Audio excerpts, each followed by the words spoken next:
Maravilhoso Deus, nós estamos reunidos na Tua presença, em lugares diferentes, mas todos nós conectados numa única fonte.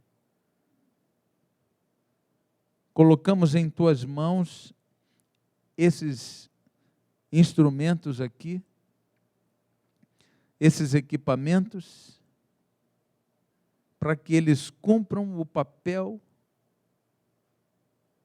de poder nos ajudar na proclamação do Teu Evangelho.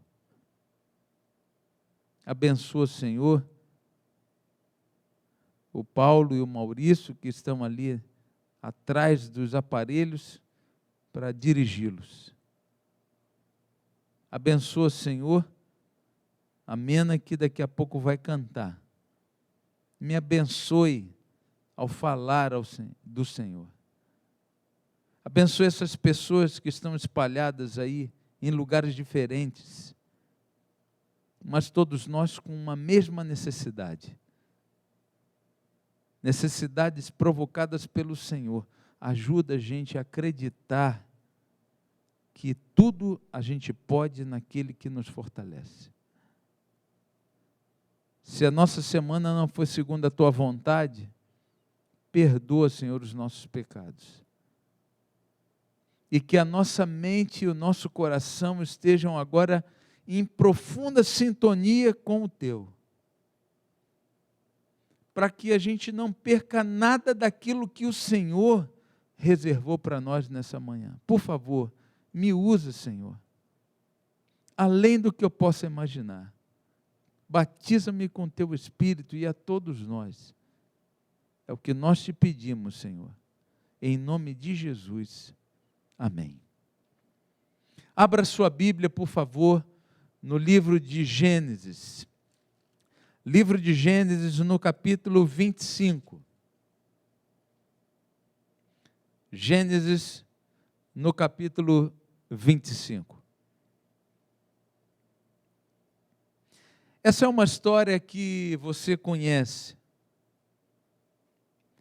E nós vamos recapitulá-la e vamos tentar mostrar alguma coisa diferente daquelas que nós comumente vimos e ouvimos também. Existe uma necessidade por parte dos pregadores, e eu me incluo nesse grupo também,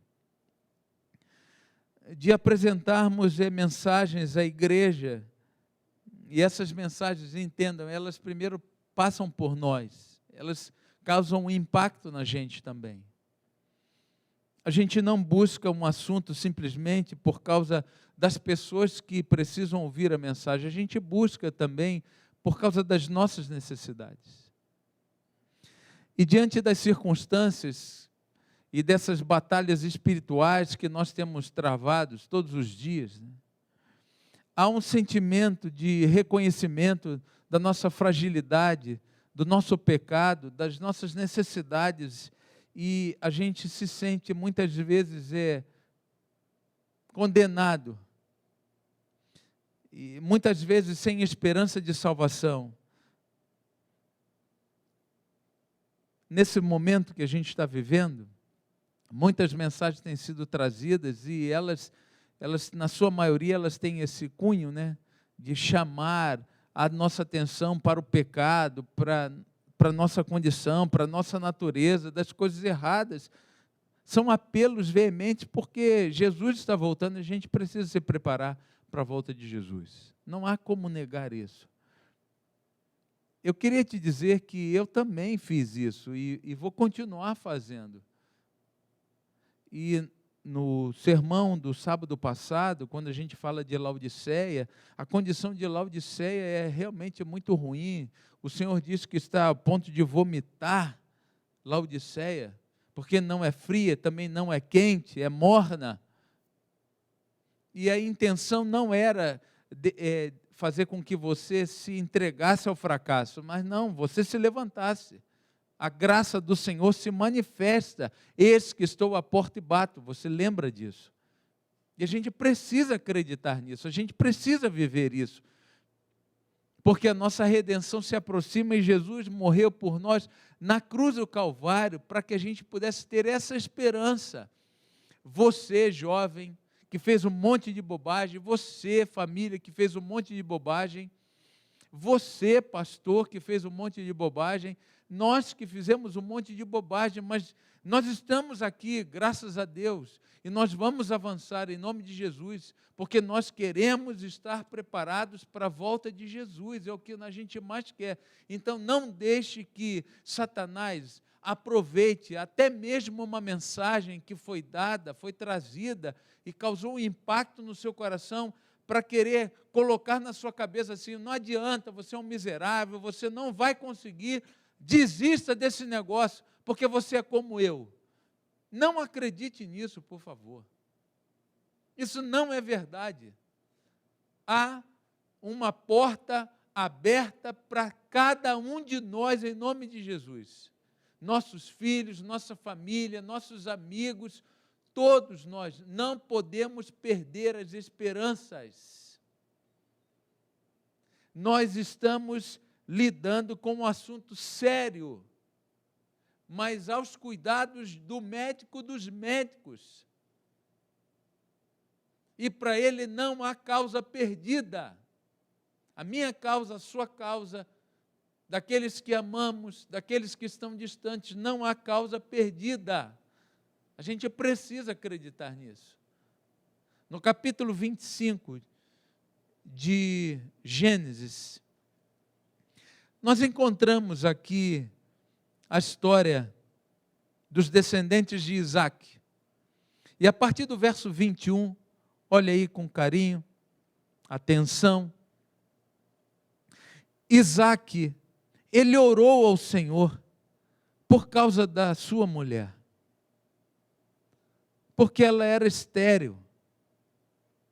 E o Senhor lhe ouviu as orações. E Rebeca, a sua mulher, ela agora se viu grávida. Deus ouvindo as orações.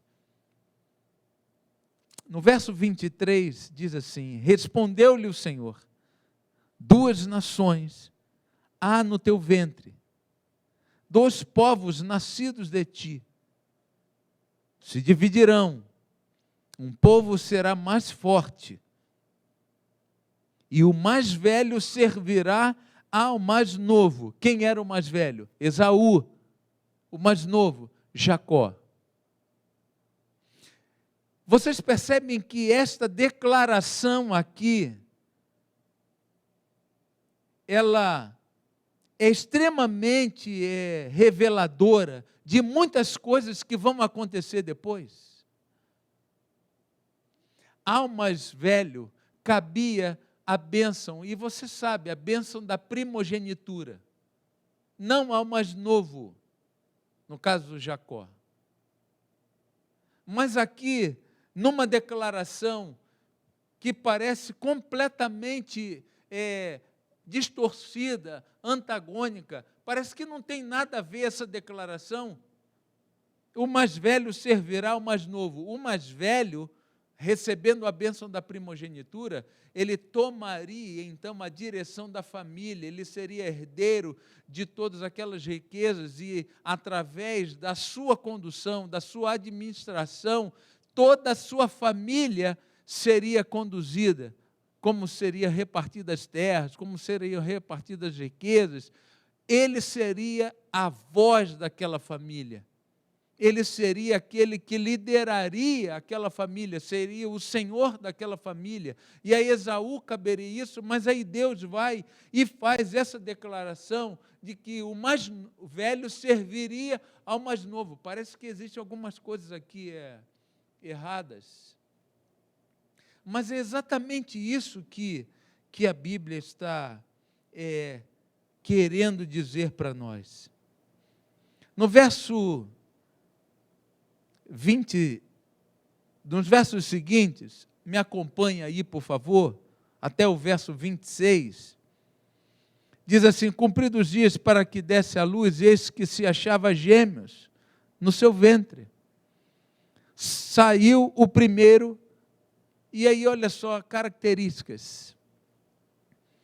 Ele era ruivo, Esaú era ruivo, ele era cabeludo, todo revestido de pelo, por isso se chamar Esaú, que quer dizer cabeludo.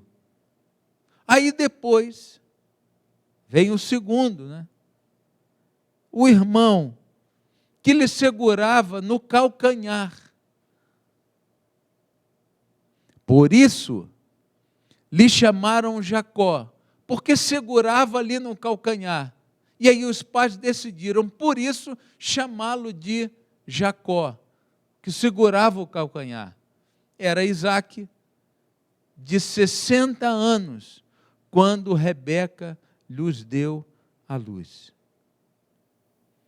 Muito interessante isso daqui, porque a Bíblia faz questão de detalhar aqui até fisicamente esses meninos, Esaú e Jacó. O verso 27, que é a sequência desse texto,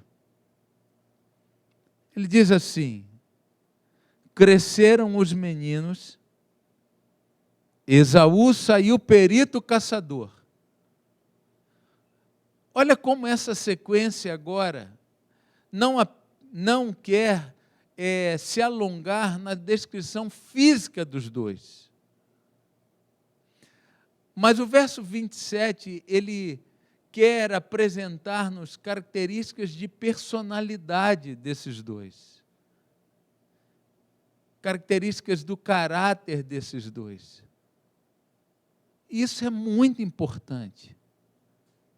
Até posso dizer para você que a única coisa que a gente vai levar dessa terra para o céu é o nosso caráter. Não é aquilo que eu tenho, não é aquilo que eu possuo, mas aquilo que eu sou, como pessoa. Essas são as características que eu vou carregar para sempre. Vou levar para o céu o meu caráter. Esaú saiu perito caçador, homem do campo. Jacó, porém, homem pacato. Olha só, homem pacato. Ele habitava em tendas. Gente, Jacó, ele tinha um temperamento pacífico. Jacó, ele era dado às coisas do lar.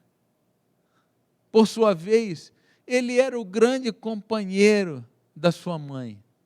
Era aquele que estava ali, acompanhava a mamãe em casa, ajudava nos deveres de casa, aprendeu a cozinhar. E Esaú já era completamente diferente, ele era impulsivo, ele era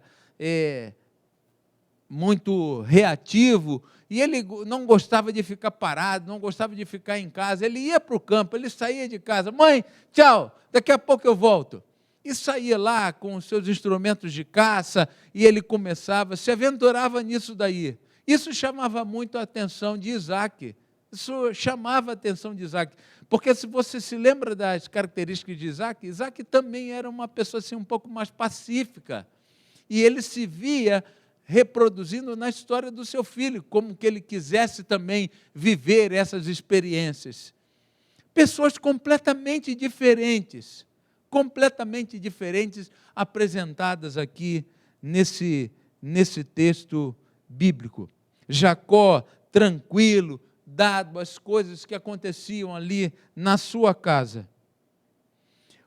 O verso 27, ele também revela algumas coisas que são muito interessantes, que eu preciso mostrar para vocês, que eu acho extremamente curiosas aqui no texto bíblico, que vão nos ajudar a entender alguma coisa que vai acontecer depois. Está aí na tela, na sua tela também, e aí a gente vai ler. O verso 26 diz assim, olha, e depois saiu o seu irmão, agarrada sua mão ao calcanhar de Esaú. Por isso se chamou o seu nome de Jacó.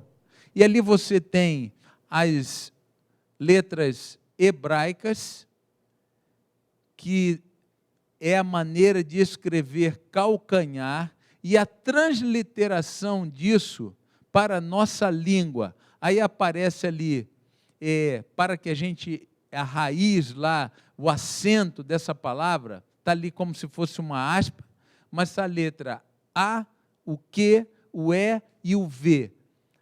Assim se translitera a palavra calcanhar.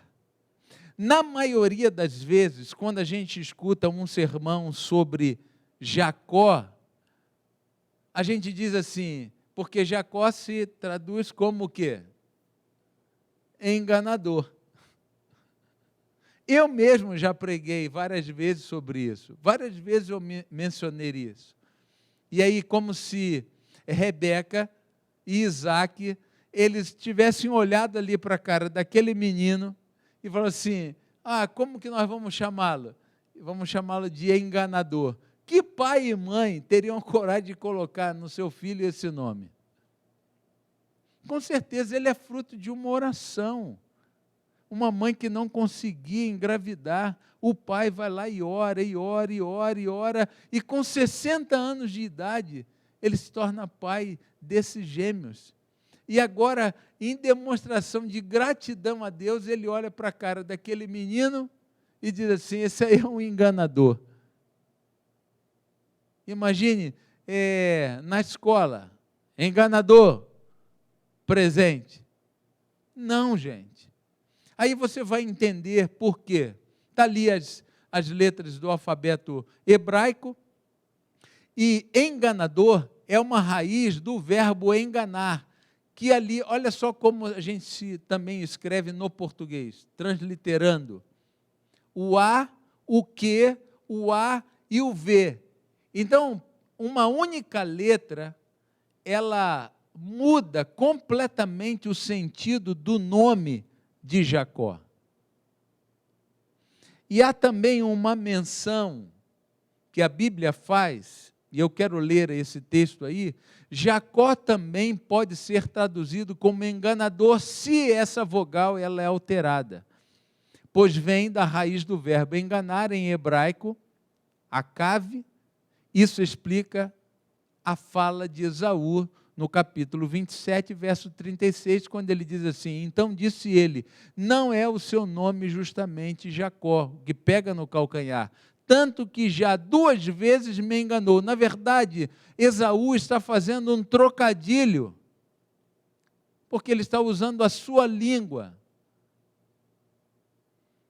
No versículo acima, Esaú está fazendo um trocadilho com o nome do irmão Jacó. O que ele, na verdade, queria dizer foi o seguinte, o nome dele não é Jacó, que segura no calcanhar, porque agarrou o meu calcanhar, mas sim, porque já 2 vezes me enganou. E aí, por conta desse trocadilho, e a gente já viu aí na língua original o que aconteceu, e aí passou-se a dizer, se referir a Jacó, como se ele fosse um enganador, que ele nasceu um enganador, que a sua mãe e o seu pai, quando olharam para ele, o chamaram de enganador, que ele ao longo de toda a sua vida, ele foi assim chamado, apresentado, indicado.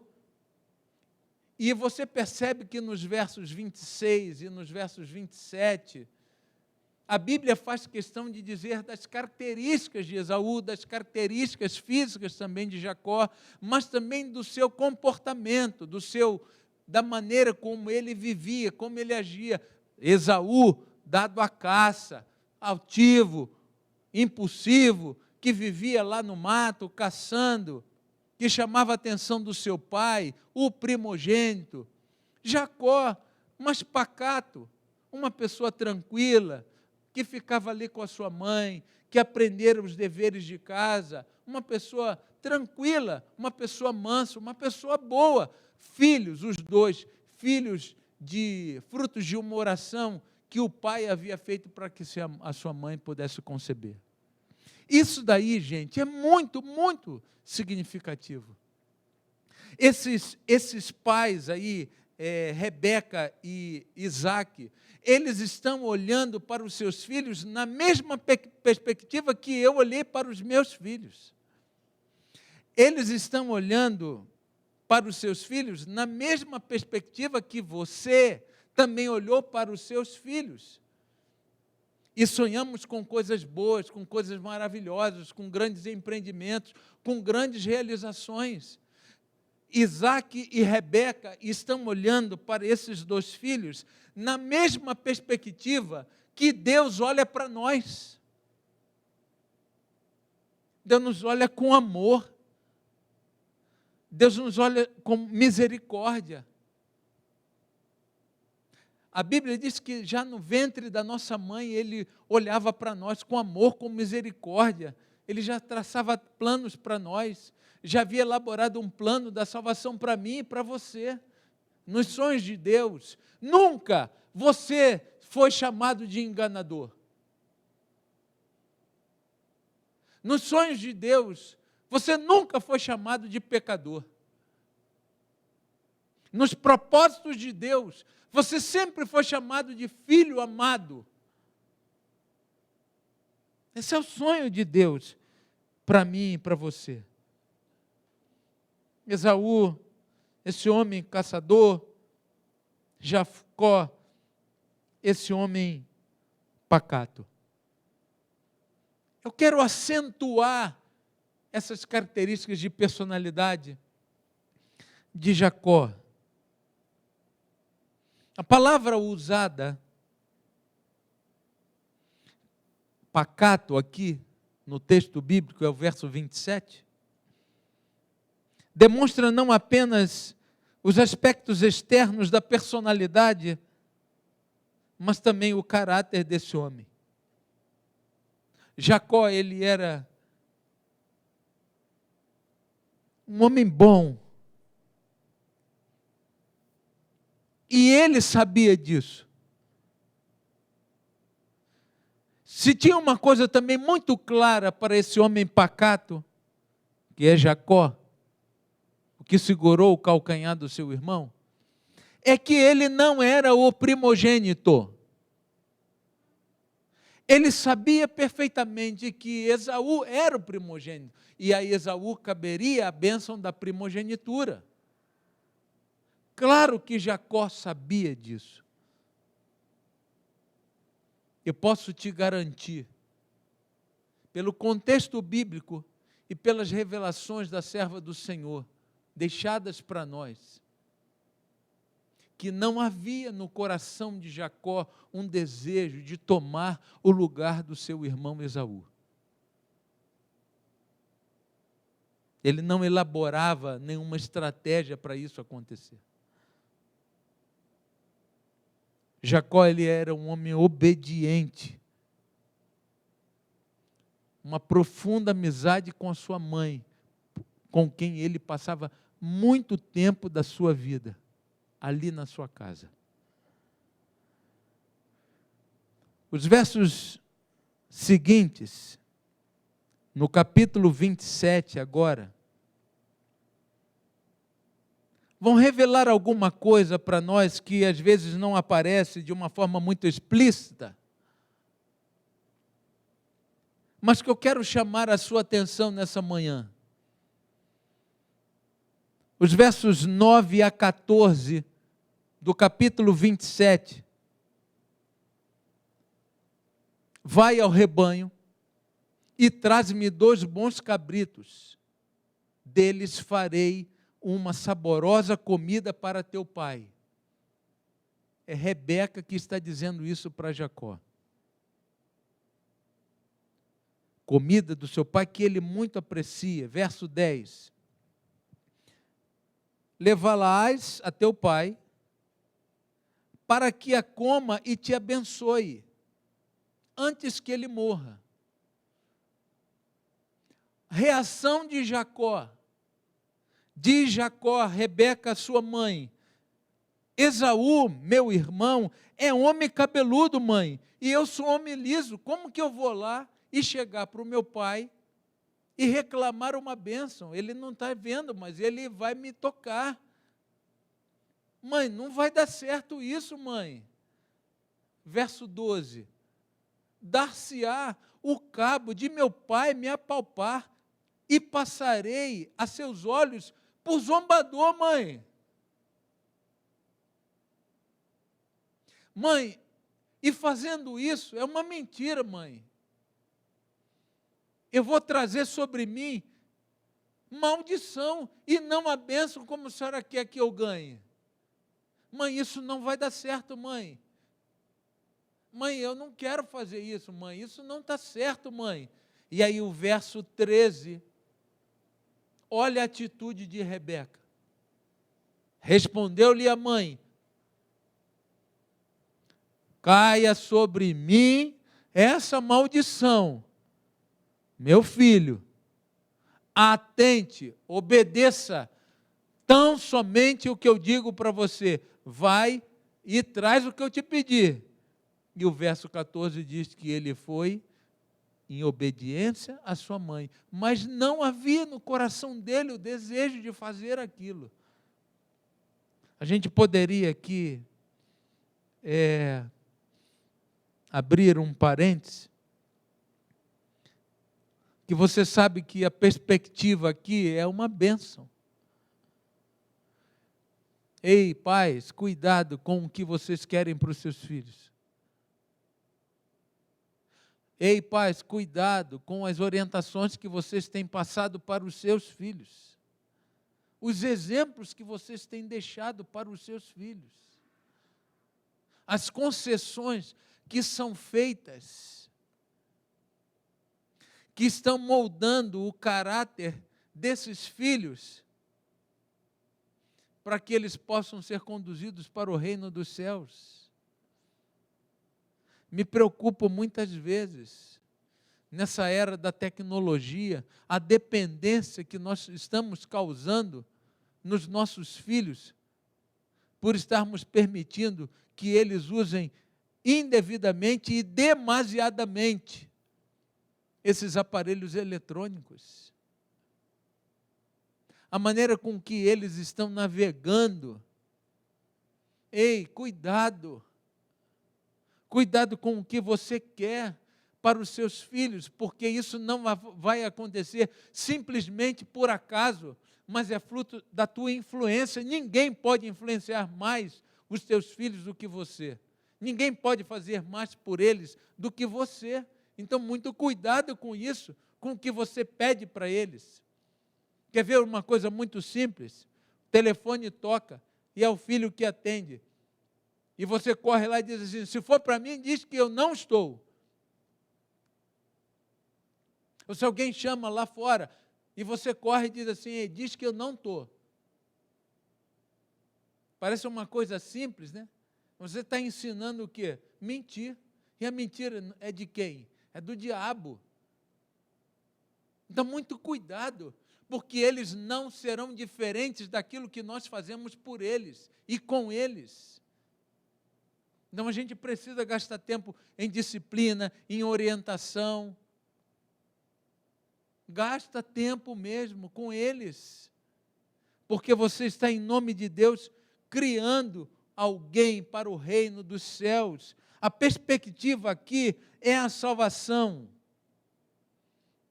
E essa declaração aí que te trarei sobre mim, a maldição, isso não cabe para nós.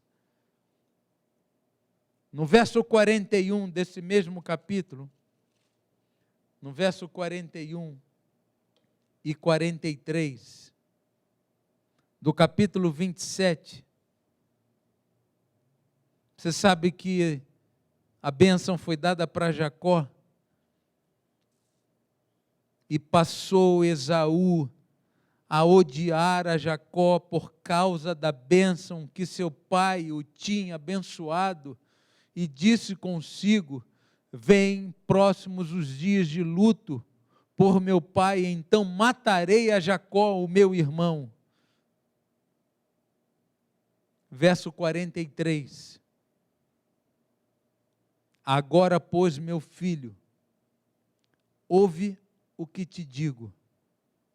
Rebeca dizendo a Jacó: retira-te para a casa de teu tio Labão. Foge. Foge, filho. Foge porque, na perspectiva de uma bênção, gente, se a gente quer tanto uma bênção, a bênção não é momento de fuga, é momento de realização, é momento de paz, é momento de alegria, é momento de confraternização. Não é momento de fuga. E por que Jacó está fugindo, se a perspectiva era uma bênção e tal bênção ele recebeu? Porque essa bênção, logo de início, ela não lhe traz vida, ela traz condenação. Jacó está fugindo. Jacó está fugindo, perseguido por seu irmão Esaú. Perseguido pelas consequências das suas decisões. Jacó, ele foge do seu irmão, mas a sua maior fuga não era a tentativa de fugir do seu irmão, mas era fugir de si mesmo pela condenação daquilo que ele havia consentido fazer. Eu não sei se nesta manhã eu estou falando da parte de Deus para alguma pessoa que tem fugido por causa de um sentimento de culpa. Por uma coisa que você fez, que talvez ninguém saiba, mas por causa dessas coisas você foge, você não tem paz, você foge de si mesmo. Uma vez, eu tive um sonho, foi num momento difícil da minha vida, isso já faz muitos anos, mas eu sonhei que eu estava fugindo de uma pessoa. E no sonho a gente não consegue correr, a gente não sai do lugar. E eu percebi que aquela pessoa, ela estava se aproximando de mim, porque ela conseguia correr diferente de mim. E quando eu percebi que não havia como fugir dela, eu comecei a pensar o que eu ia fazer para me livrar daquela pessoa que já ia me alcançar naquela minha fuga. E no meu sonho, eu pensei o seguinte: quando essa pessoa chegar bem perto de mim, eu vou me virar e com todas as minhas forças, eu vou golpear essa pessoa, eu vou dar um soco nessa pessoa, e ela vai tombar, ela vai cair, e assim eu poderei fugir. Eu elaborei essa estratégia no meu sonho. Quando percebi que aquela pessoa já estava ali pronta para me segurar, então foi a hora que eu decidi no meu sonho me virar para ela, já com o meu punho cerrado, com todas as minhas forças reunidas para golpear aquela pessoa. Eu olho para trás e antes que eu golpeasse, eu percebi que aquela pessoa que vinha correndo atrás de mim já há muito tempo, era eu mesmo. Era como se eu estivesse olhando no espelho, era eu mesmo. E naquele dia eu precisei me golpear para que eu pudesse fugir de mim mesmo. Será que nesta manhã Deus está falando a pessoas que estão em fuga? Mesmo tendo desejado receber uma bênção do Senhor, e continuam fugindo. 20 anos se passaram, gente. 20 anos se passaram. Mas o Senhor tem um encontro com esse homem. No capítulo 30, verso 43, capítulo 30, verso 46, diz que e o homem se tornou mais e mais rico, teve muitos rebanhos, e servas e servos, e camelos e jumentos. Jacó se tornou um homem extremamente bem sucedido no contexto das avaliações humanas. Não lhe faltava absolutamente nada, mas lhe faltava paz. Jacó continuava fugindo. As realizações deste mundo não são maiores do que aquilo que o Senhor tem para te oferecer, daquilo que o Senhor pode te oferecer. E o Senhor tem um encontro com Jacó. E no capítulo 31, verso 3, o Senhor diz a Jacó: torna a terra de teus pais. Volta, filho. Filho, é hora de voltar para casa. Está na hora de voltar para casa, filho. Você não pode mais continuar fugindo. Sua volta, gente, não era a motivação de reivindicar o que ele achava que era a bênção da primogenitura. Como você viu no texto bíblico, ele se tornou um homem muito próspero. Ele não volta para receber uma herança, porque ele sabia, ele nunca quis o lugar de Esaú. Quando Esaú ele toma conhecimento de que Jacó estava voltando, você conhece a história. Depois de 20 anos, nutrindo aquela raiva, aquela mágoa, ele agora reúne seus homens, um exército para se levantarem e cumprirem a sua promessa: eu vou matar o meu irmão, o enganador. Não eram esses os planos que Deus tinha para aquela família. Não eram esses os planos que Deus tinha para aquele rapaz. Não eram esses os planos que Deus tinha por conta de atender aquelas orações que foram feitas para aqueles meninos nascessem. Há planos completamente diferentes para a sua família, para a minha família. Há planos completamente diferentes. E a despeito da quantidade de tempo que passou, Deus está dizendo que ele precisa voltar. Sabe, gente, tinha agora chegado até o rio Jaboque, e ao sobrevir a noite, Jacó enviou sua família através do val do rio. Enquanto ele ficou só atrás, decidiram-se a passar a noite em oração e desejou estar a sós com Deus. Em Deus estava a única esperança do patriarca. Com ansiosos clamores e lágrimas fez a sua oração perante Deus.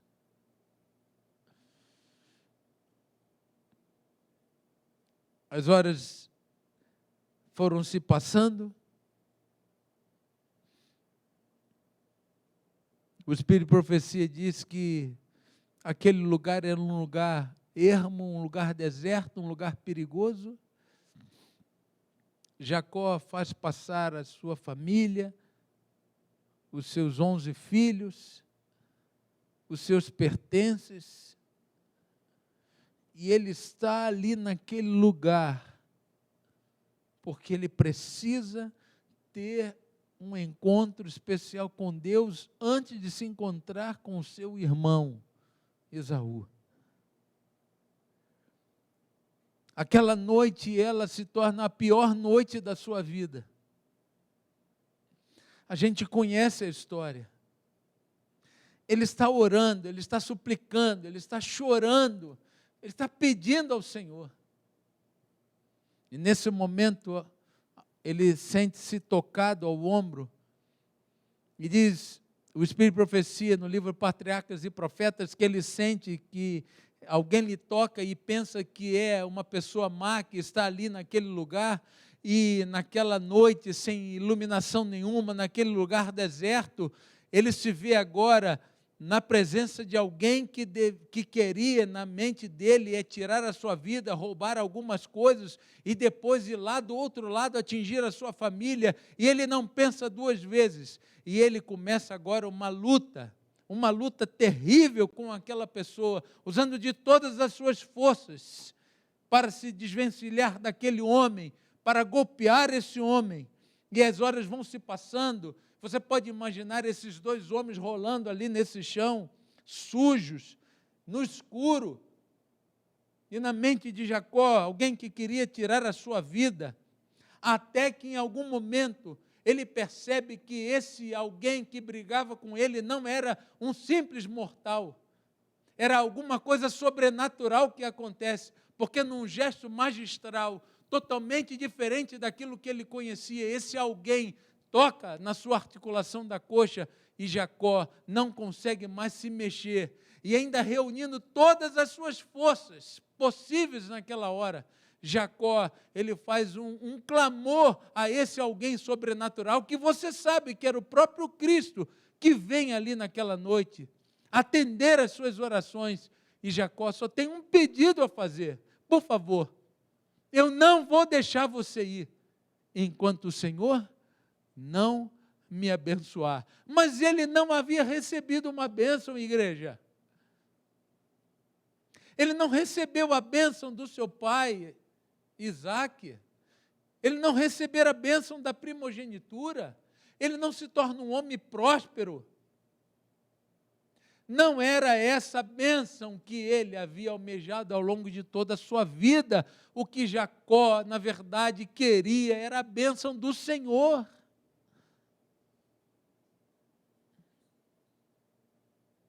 O que isso tem a ver conosco, igreja? O que isso tem a ver conosco?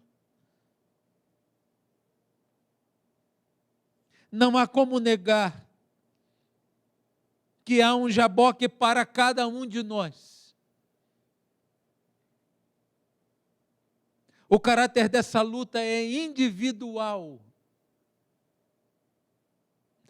Ele fez passar toda a sua família e tudo que de maior valor ele possuía. Ele precisava ter um momento sozinho com Deus. Salvação é individual. Aquele homem pacato, antes de qualquer pessoa, antes que qualquer pessoa o chamasse de enganador, ele havia se declarado enganador. Jacó, ele precisava de uma experiência. Há algo que oprime Jacó. Há uma dor pessoal em Jacó. Jacó, ele sabia que ele precisava, assim como nós sabemos que nós precisamos, um toque, um único toque, define tudo o que vai acontecer depois. Ele poderia ter definido tudo no primeiro instante. Não sei se você já parou para pensar por que aquela luta se prolongou toda aquela madrugada. Deus poderia, no primeiro instante, interromper aquela luta. Ele é onipotente, Ele pode todas as coisas. Porque na primeira hora Ele não interrompe a luta. Porque Deus permitiu que aquele sofrimento se prolongasse. Porque só no raiar do dia, Deus toca dessa forma sobrenatural em Jacó, permitindo que ao longo de toda aquela noite ele pensasse que ele poderia fazer alguma coisa para resolver o seu problema. Porque muitas vezes, eu e você achamos que podemos resolver o nosso problema e os anos vão se passando, as coisas vão acontecendo.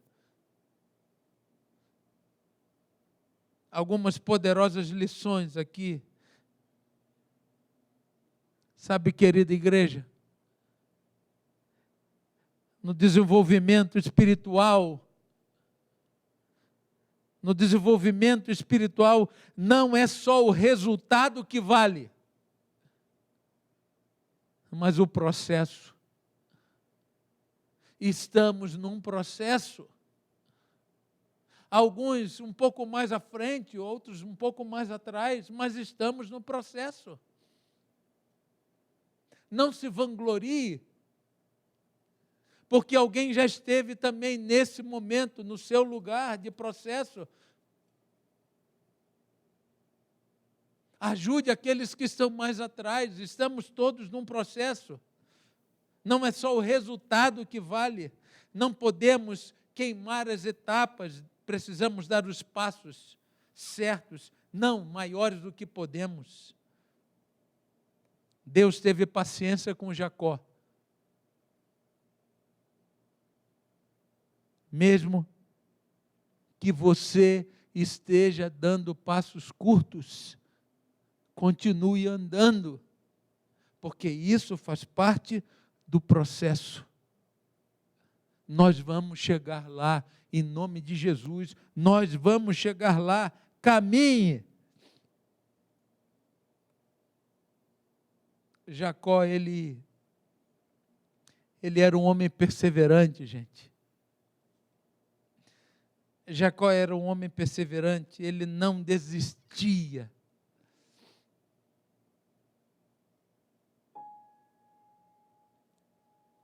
Só aquele toque fez Jacó parar.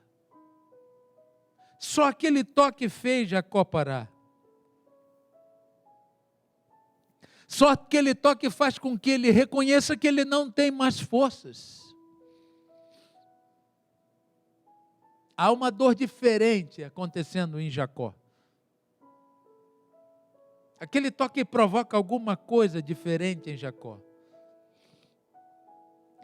Ele está percebendo que não é algo humano, é algo divino. O toque não era algo humano, é algo divino. Você percebe o toque do Senhor na sua vida? Jacó, ele chora. Jacó, ele suplica. Jacó, ele precisa de perdão. Eu não te deixarei enquanto tu não me abençoares.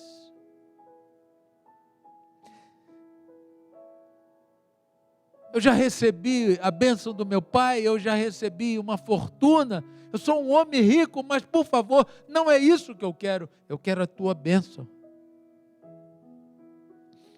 Ellen White, ela diz que a sua dor física não era mais forte que os anseios da sua alma.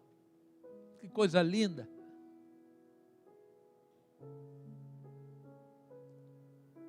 O verso 27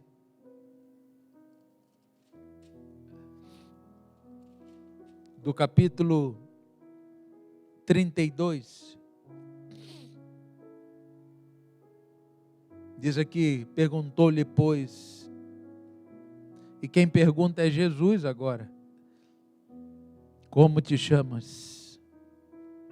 Você se lembra que naquele dia, quando Jacó estava diante de Isaac, você se lembra que Jacó estava travestido de Esaú? Você se lembra que Isaac perguntou: quem é você? Quem é você? Como te chamas? E naquele dia, Jacó havia dito: eu sou Esaú, meu pai.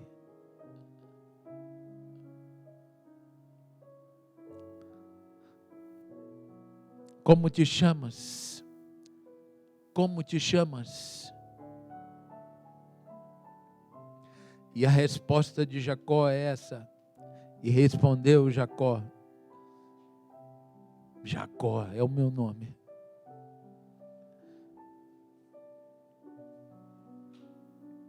Jacó é o meu nome. Enganador, pecador. E o verso 28 diz que, reconhecendo quem ele era, o Senhor disse para ele: já não te chamarás mais Jacó, ninguém te chamará mais você de Jacó, ninguém chamará mais você de enganador. A partir de hoje você será chamado de príncipe.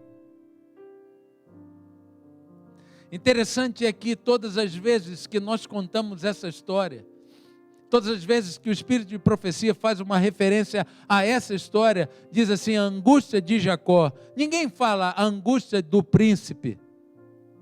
Sabe por quê, irmãos? Porque príncipe, eu e você seremos chamados quando nós chegarmos lá.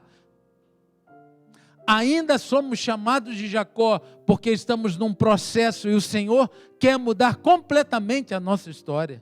E Ele vai mudar, porque Ele prometeu. Um homem completamente derrotado.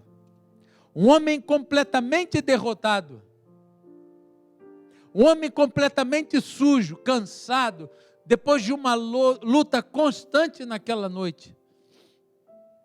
Como pode alguém nesse estado, sujo, cansado, derrotado, manco, ser chamado de que prevaleceu, diz a Bíblia? Como pode, irmãos? Só Deus pode olhar para um homem nessa situação, nessa condição, e chamá-lo de vitorioso. Só Deus pode chamar um homem nessa condição. Para Jacó, derrotado. Para Deus, um vitorioso. Nós temos a ideia de que as nossas maiores conquistas aconteceram em momentos de euforia. Na visão do céu, vitória é o resultado do reconhecimento da insuficiência humana.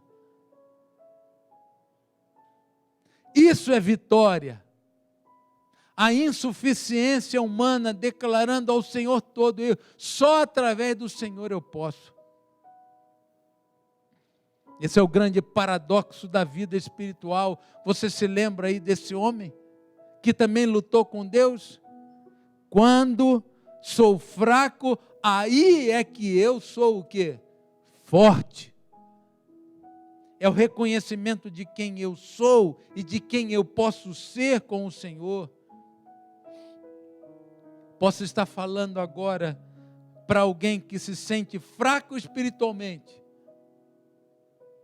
derrotado espiritualmente, mas acredite, em nome de Jesus, você está a um passo da sua vitória. Se você se sente assim, você está a um passo da sua vitória. Essa é a declaração bíblica. Vitória não é a conquista, só uma conquista. Vitória não é só sinônimo de que tudo vai bem. Jacó, ele prevaleceu, porque reconheceu como nunca antes a sua necessidade de Deus. Aquilo que você vê como uma fraqueza, pode ser exatamente o último passo para Deus te conceder a bênção que você precisa. E assim nós estamos diante do Senhor. A Mena vai estar vindo aqui, ela vai cantar uma música especial. E eu quero terminar essas considerações. Pode vir, Mena. Tem 2 textos que eu quero compartilhar com você. Só um toque. Esse é o momento que Deus está se aproximando de nós para tocar na gente. O patriarca estava agora inválido. e sofria a mais cruciante dor, mas não o quis largar. Todo arrependido e quebrantado, apegou-se ao anjo, chorou e lhe suplicou. Invocando uma bênção, tinha de ter a certeza de que seu pecado estava perdoado. A dor física não era suficiente para desviar o espírito desse objetivo. Sua decisão se tornou mais forte, sua fé mais fervorosa e perseverante. Até mesmo ao fim, o anjo experimentou livrar-se e insistiu: deixa-me ir, porque já a alva subiu. Mas Jacó respondeu: não te deixarei ir, se não me abençoares.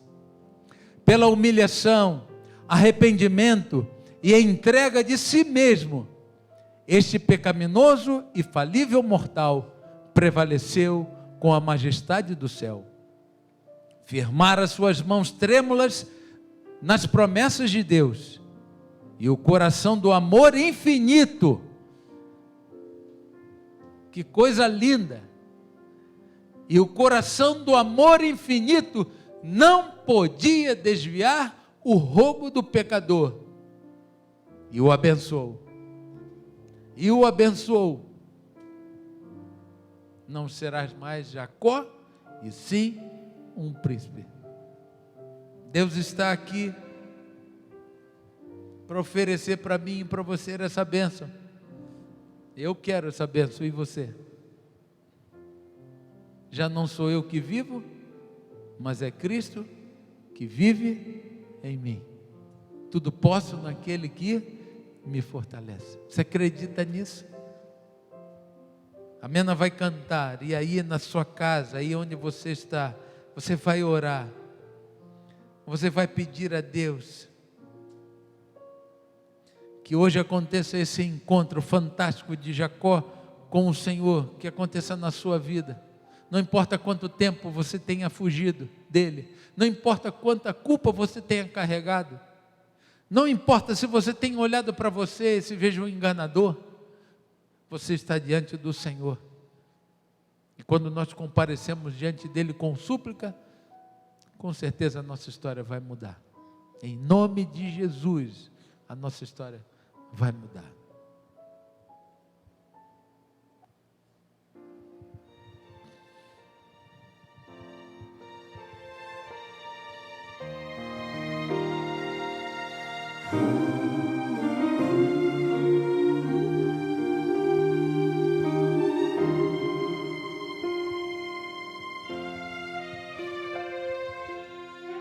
Sinto essa tristeza que não consigo mais conter dentro do meu ser. Preciso de algo mais que traga esperança e me devolva a paz. Sei que longe andei dos teus caminhos, Senhor, mas hoje quero te pedir, vem, escuta o meu clamor, perdoa meus erros, vem transformar meu coração, pois sou um pecador.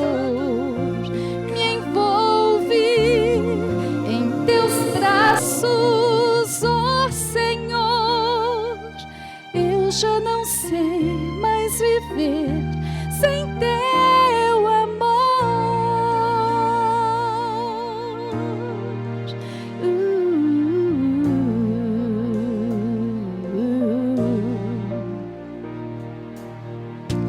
Vem, ó Deus, usar-me, que eu seja um instrumento poderoso em tuas mãos. Quero dar-te muito mais, quero amar meu semelhante, quero espalhar a paz. Sei que longe andei dos teus caminhos,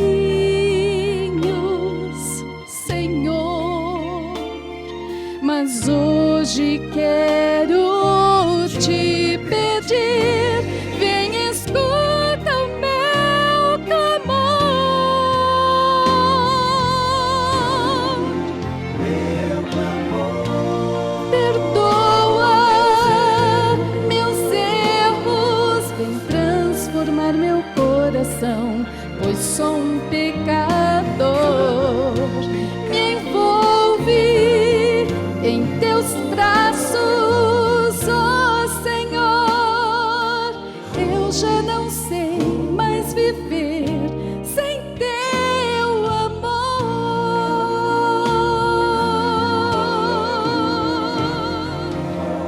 Perdoa os meus erros, vem transformar meu coração, pois sou um pecador. Me envolve em teus braços, ó Senhor. Eu já não sei mais viver sem teu amor.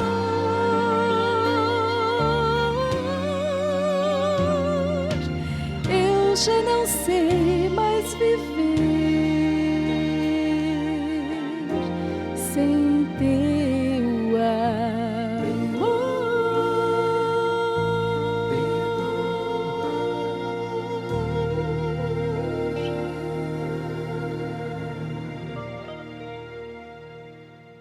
Amém. Deus amado, querido, nós, Senhor, te agradecemos porque essa é uma história que foi registrada para que, ao conhecê-la, nós pudéssemos, Senhor, ter tanta esperança como teve Jacó. É verdade que, quando Esaú soube que ele estava vindo, Esaú se levantou contra ele para matá-lo. Conhecendo a história, nós sabemos que o Senhor se apresentou a Esaú e disse que ele não deveria se levantar contra o seu irmão. Ó Deus, por causa dos nossos pecados, inimigos se levantam contra nós. Repreenda todos os inimigos que se levantam contra nós. Mas existia, Senhor, algo em Jacó que precisava ser resolvido. Apesar de todo o sucesso humano, Jacó se sentia um homem não abençoado. E obrigado porque Jacó voltou para casa. E obrigado porque nós podemos voltar para casa. Obrigado porque Jacó encontrou lugar de perdão. Obrigado porque nós podemos encontrar também o perdão. Obrigado, Senhor, porque a sua transformação se deu depois de uma luta. Isso significa, Senhor, que se estamos em luta, estamos a um passo da nossa vitória. Obrigado, Senhor, por todas as lutas que temos travado e as maiores contra nós mesmos. Não deixa a gente desistir. Aqui estamos nós no nosso Jaboque. Escuta o nosso clamor, escuta a nossa súplica, escuta o nosso choro, o nosso pranto. E por favor, toca na gente. E que assim como Jacó, sintamos o toque sobrenatural do Senhor, tão suficientemente capaz de transformar-nos em qualquer outra coisa, em príncipes e princesas do teu reino. Obrigado porque Jacó se reconciliou com seu irmão Esaú. Obrigado porque podemos nos reconciliar uns com os outros e principalmente com o Senhor. Continua conosco, Senhor. Continua conosco. E que se porventura as outras batalhas tivermos que travar, continua tocando na gente. Caminha com a gente. Porque nós queremos estar preparados para o dia da tua volta. Depois dessa longa caminhada, quem sabe machucados, feridos, magoados, mas firmes, porque plantamos a nossa vida em Cristo Jesus. Obrigado, Abençoa todos nós, em nome de Jesus. Amém e amém.